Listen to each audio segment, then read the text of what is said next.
So first and foremost, Arc of Attrition 2026. We all know the weather was absolutely bad with Storm Ingrid coming along and playing havoc with all of us in terms of sort of like the kit we need and the course conditions. But before we get into sort of like getting to the finish line, just want to talk around sort of like some of the things that I felt before the event and during the event, and some of the, as I say, some of the success factors, I think. So it started with obviously getting to sort of like registration at the event village, which we all know was like a quad mile. I don't have a 4x4 and I was very worried about it, but it all ended up okay. But obviously you check in on the day before, which for me was the Thursday, as I was doing 100 miles. And then I stayed very locally, not too far away, and meant that Friday I had an easy journey back into the event itself, to sort of like do my drop bag and then get on the bus to then go to Kovrak, which is about an hour's trip from sort of like the finish line, but you then get transported to the start line in Kovrak. We got on the bus really quick, really simple, really well organized. As soon as we got on the bus, pretty much ready to go. I sat next to someone, and sorry, I forget your name, but you was awesome. I think this was your first 100 mile. But anyway, you get to chat a lot to the people next to you, and the time goes fairly quickly. But all I remember on the bus was the rain just sort of like hitting sort of like the sides of the bus windows and the front of the windows, storms coming in, but yet the bus was really, I'm just letting my dog out, but yet the bus was warm, and we knew that it was a sense of false security because when you get to the start line, it's just going to be like gale force winds, rain, and freezing cold. I don't think anyone wanted to get off the bus. It was like, let's wait, let's stay on the bus. But that's probably the start of your mindset is on that bus. And I'm not saying it doesn't start before that, but on that bus, I knew I was going to absolutely be in for the battle. I'd really put my mind into, I'm going to finish this thing and I'm going to battle it all the way through. I'm sure that many people, think that as well. So when I got to the start line, I was ready to get off the bus, keep myself warm. It was freezing cold. We had about an hour wait before the start. So I just made sure I sort of like kept myself warm, got under a tree and just stayed around other people, just to sort of like not get too cold. Start came and they did the countdown and we went off. And as soon as we went off, at that moment, I made sure my mindset was where it needed to be, which was it's going to be a tough day. I'm going to take every single mile by every single mile, every single step by every single step. And I wasn't going to get ahead of myself and start thinking about 100 miles in. I want to finish, don't get me wrong, but I'm thinking about just going a mile by mile. So I set myself up, I think well, before the event and during on the start. And I think that is really important that you are all in, 100% committed, and you have no doubts. Of course, some things creep in your mind, but the core of you must think, I'm gonna get through this, and I'm not gonna. It's gonna have to be a very hard excuse not for me to finish this. Started when obviously got to the pinch point, which is that bridle way, just as a sort of like a mile in or so. Got through that okay, and just started to run through the quad mile. And within a mile, you will know our feet are wet and soaking, but you just got to prepare for that. So quickly on the feet, one of the quick success factors I found is that lots of people talk about waterproof socks, and I'm sure they're good. I'm sure they work for a lot of people, and I have some. I had the option to use them, but I decided not to use waterproof socks because, yes, I can put sort of like socks underneath to absorb sweat, but I just felt that my feet are just going to get too sweaty, and they're going to absorb things. So instead, I used, which you've probably seen, a local trench foot, which is a sort of like a nice sort of like layer of kind of like whatever it is, like wax, but it means that you don't absorb all of the wet into your skin, which then makes it feel really sensitive. So it propels all the water and prevents you like absorbing them into your skin and staying wet. So my feet really on the inside out in under this was pretty dry. And then I always try to use thin socks. A mistake I've made in the past, use thick socks and they just hold the water and then they cause friction on the feet. So I made sure I used really light socks from Cold Feet, thankfully. And I know that might be an issue for others, but for me it's not. So I'm okay. So I just used very thin socks because they drain the water quickly. They don't hold on to it, as well as my shoes. They don't hold on to water either. So I felt this was going to be, one of the success factors, trench foot, which it was. And then I'd have regular sock changes and reapplication of the sort of like the trench foot. So that was one of my first success factors. So I carried on, and my strategy and I've heard it before, make most of the daylight and make most of the sort of like first 40 miles. So where you can and where you're feeling slightly refreshed, go as not hard, but be consistent as fast as you can. Don't hold into the sort of like feed stations and aid stations. Where you can run. So if you're on a flat, run it. If you're on a climb, walk it. If you're on a down, jog it.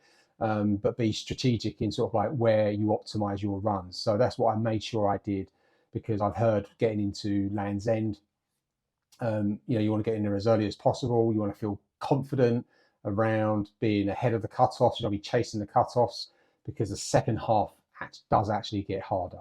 So I wanted to sort of like bank some time, which is what I wanted to do. The third thing that happened to me, which was a success factor, I know it's on the mandatory kit, but I had a Phoenix head torch, which I've used time and time again, and I turned it on and it started to flicker and I knew this was like 5 or 6 p.m. and I knew I wouldn't see daylight until 8 a.m. the next day, 14, 15 hours ahead of where I was sort of like at that moment. So my head torch started to go, and I was running around other people to sort of like just to keep up with them. But then I made the decision, get out my head torch, which is what I did, my spare head torch. But it's really, really important that you do have a fairly decent head torch, a spare, and then spare batteries. Don't fool the system, because I ended up with my cheap, I don't know what it is, Pearls head torch, which wasn't ultra bright. I had the original batteries in there. I turned it on. I used it on low setting because I didn't know how long the batteries would last. I had no idea. Conservative to start with, so it was quite dim to start with. And then as I was getting further into the race, I did turn it on to the second setting, which is brighter. Still wasn't bright at all, but it was brighter. I had spare batteries in my backpack as I got into Land's End, which therefore I could change, because by the time I did get to Land's End, it was going very dimmer than what it was that it should be brand new. It was going very, very dull. So I knew I could change the batteries, and I had already done about 9 hours or so on the current batteries. So I knew from when I got into Land's End about 2:30, I had to get to 8 p.m. So 5.5, 6 hours. And then if I had to go into another evening, I'd still got the fresh back of these batteries that I knew could last me at least 9 hours, because that's what the previous ones have done.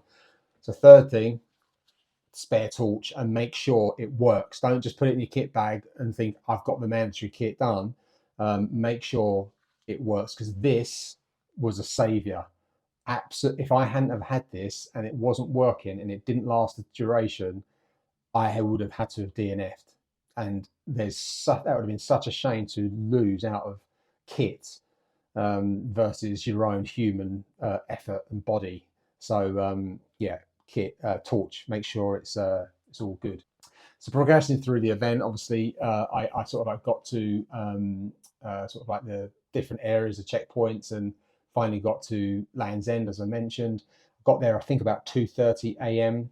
Change kit because I was quite comfortable. The only thing I thought I would change would be my socks and reapply a trench foot. So I felt quite comfortable all the way through, and the weather was bad. It was wet, it was windy. And I just wanted to quickly show you some of the kit that I did have that might sort of like be of interest to people.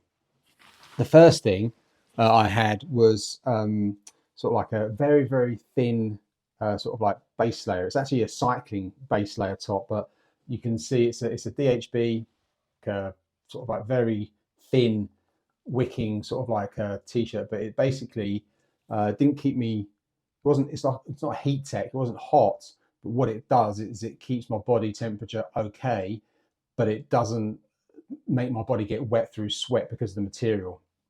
So it's like a protective layer between my body and then my top that I was having on above this. But this just seemed to keep me sort of like not getting wet with sweat. So that was the first thing that really works. I've always been quite comfortable when I finish my ride and it's been raining or I've been sweating. I've always felt like this has remained quite dry.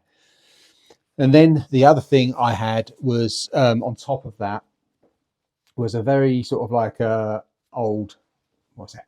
another top, which was a Montaigne sort of like, I guess it's not like a base layer, it's more of a sort of like second layer.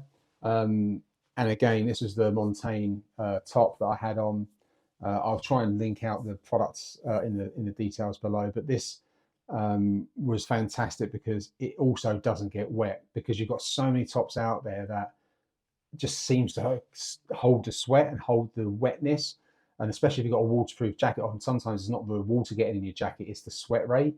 So if I can moderate my sweat and not get wet inside, that's the trick.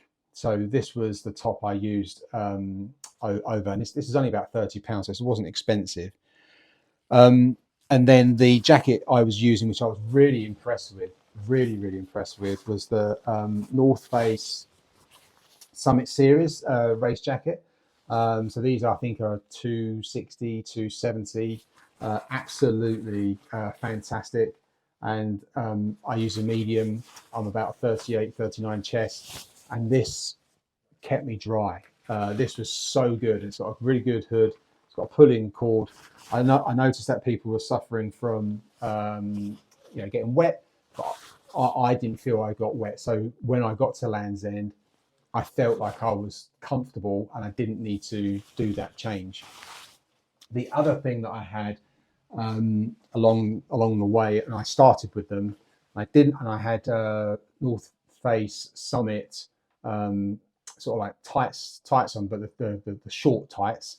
Underneath is I had Salomon S Slab sort of like waterproof trousers, and these are the Ultra series, and I think they are incredibly light. I barely know that I've got them on, and they actually, again, they're waterproof. They might let a little bit of water in, but what's really good is that when you're in and out of water and it's raining and raining off, in between they just dry off, so that they never ever feel like they are holding water. And then they've also got a long zip, sort of like, so you can put your feet in with your shoes as well, or change your socks. So these were my waterproof trousers, which were absolutely fantastic. At Land's End, the only thing I did change, obviously I changed my socks as I mentioned, the only thing I did put on was a sort of like a gilet. So it's a synthetic gilet. It's all heat sort of like components. This is a Rafa, believe it or not, and it's sort of like that. What do they call it? Primaloft. So it's synthetic. It was nice, and it's very lightweight. I had it in my bag, in my backpack, and I put it on. It just sort of like, because I knew I was going to come out of Land's End, because I was going to spend a little bit more time in there. I know I was tired, so I wanted to come out of there with feeling like I've got enough insulation, and just on the core, I was actually okay. But I knew as I was going outside, I was going to be colder than normal, especially being sort of like going through the middle of the night as well. So I put this on. So those are my, I guess, the four things that I would have is kit, really good waterproof. I know it's hard to test the waterproof sometimes, but underneath that, I think what you wear is really important as well, like making sure you've got things that wick, don't hold any sweat or water. Then leaving Land's End, I've got that section which is really tough, that Pendine to sort of like the Lent section. As we all know, that's really slow going, but I wanted to sort of like make sure I banked the time, took it slow. If I didn't want to go crazy there, I banked enough time. And I think that's, again, the secret sauce is banking time, so you don't have to rush. And through that part, I met quite a lot of people, supporting them and they're supporting you. But I kind of like felt like a few people that I met along the way, which were super positive. And I think that's probably the fifth thing that I would say is success is aimed at success, is people boost each other up, and be around people that boost you up and boost your energy. I met so many amazing people, kind of like supported each other. And yeah, it was a hard section, but meeting the right people, it worked, having the right mindset. And then the length to sort of like God Ravi, like that's sort of like they're becoming shorter distances. So it's like 10.5K, whereas that Pendine to sort of like the length was like 27K, 28K, and very, very slow. You have to prepare yourself for it. Whereas the next ones were sort of like smaller 10Ks, like broke them down and just sort of like, got through them. And then obviously going from Portreath to Port Howan, they like the finish line. I ended up sort of like getting into sort of like Godfrey, sort of, it was getting late, so I was in the dark again. And there's a lot of sections there in where you're getting back into the dark with the head torch on, you're seeing sort of like the wind and the rain coming through. But I prepared myself before that to say I'm going to have another big sort of like chunk of nighttime, running, walking here. So I didn't want to get myself miserable thinking this is just miserable. And it was, but I'd already prepared myself for it mentally to go, this is going to be tough. I am ahead of time, but I'm okay. I will be okay. And I'll move through it. The sixth thing, which is probably one of the most important, which probably I should have mentioned at the beginning, is the mental side. I use poles all the way through. And when I say the mental side, I was suffering all the way through, but towards the end, I had people walking past me or running past me, saying I'm leaning to one side or I'm crouching over. Are you okay? Which is thank you to everybody that looked out for me. But I think with the poles, one all the way through the event, it sort of like saves you a lot of legs. But also, I think towards the end, what I could do is I like to have the focus of something else. So my focus then become stand straight, use the poles, and think about good posture. And that's all I thought about is don't crouch down, don't lean to one side, bearing in mind it was slippy as anything all the way through. But especially when you're fatigued at the end, slipping, I was falling over a lot. Or I used these poles and I was very conscious in thinking, go straight, put the poles down, all about, and that burnt so much time because I was just focused on moving forward with good form using my poles. And it actually makes you feel better as well. So when you start feeling like you're slipping, you kind of call yourself back up and you sort of like go back into that form. And then sort of like obviously moving through the event, the last sort of like 4 miles, which from Portreath to the finish line, you kind of know you've done it, but you've still got 2 to 3 descents and ascents. But I made sure towards the end I was really, really sort of like focused on the downs. I didn't want to make a silly mistake, fall over, hurt my ankle or anything like that. So I just made sure I was taking my time. I had some time, and I took my time. And I was really, really, really visualizing before, during the whole event as I go through the pain cave to get the buckle. This was the motivation, the buckle. And I know it sounds silly, but I wanted the buckle and I kept on saying, I'm going to get that buckle. I'm going to get that buckle. And I visualized myself being given it and getting it and talking about it right now to my family, friends, and boring them on everything.